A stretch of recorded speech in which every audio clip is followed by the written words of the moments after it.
Now, we've all been there, the dreaded no service sign when you need to make a call. But are you part of the 35% of Londoners that have mobile black spots in their homes? Well, that's how many of us suffer when it comes to connectivity in our houses, according to new research by Global Wireless Solutions. To explain more about the study, I'm joined now by Dr. Paul Carter, Chief Executive of the company. Good morning. First of all, 35% of Londoners, what else did your research show? Well, so it was quite interesting. My company, we're mobile network testing specialists, so we test the mobile networks. We help the wireless operators understand their network performance and how that relates to the consumer experience. So what we have been testing, over the years, a number of millions of miles worth of data collection, but we felt it was important to understand the in-home connectivity. And so for this study, we did a two-part study, essentially. We did a survey, where we nationwide survey asking people questions about the performance of their wireless networks. And then we did our own testing, about 6 weeks of testing across London in over 50 homes. So the 35% figure, that came from the survey where we asked people had they experienced any mobile voice or mobile data black spots in their home. And 35% of people in London said that they had indeed experienced a mixture of voice and data. It was about 1 in 3 experienced a mobile calling problem, and 1 in 4 experienced a mobile data network problem. I mean, what's the knock-on impact for that, both for consumers and the companies involved?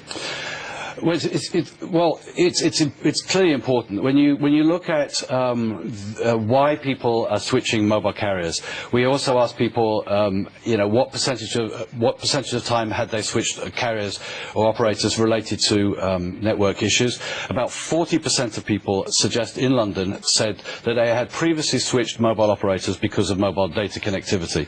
It was actually the national average was about 25%. So in London, the mobile data connectivity problem is more severe.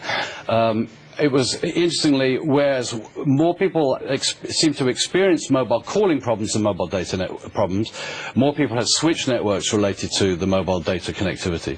So it's crucially important to people today in London, the connected city, to be connected to the internet, to send emails, send selfies and whatever.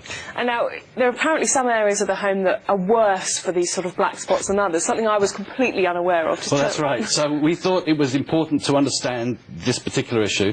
So both in our survey and our testing, we broke down the testing and the survey questions to 4 different rooms in the house: the kitchen, the living room, the bedroom and the bathroom. And worst of all for black spots was the kitchen.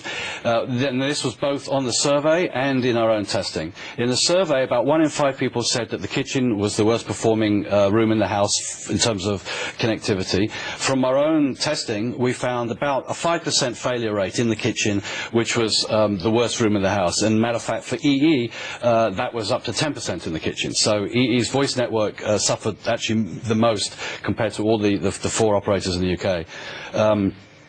Interestingly, the bedroom was the best performing room in the house. Where we found a 5% failure rate in the kitchen, the bedroom was about a 2% failure rate. So, if you think you can go to the bedroom for a nice, quiet, quality time with people, then obviously that's more challenging. Take your phones off, yeah. Now, what can be done then to improve this? Well, the good news is these networks are improving. They're continuing to improve. If you look at data throughputs, if you look at voice reliabilities, the networks are continuing to improve.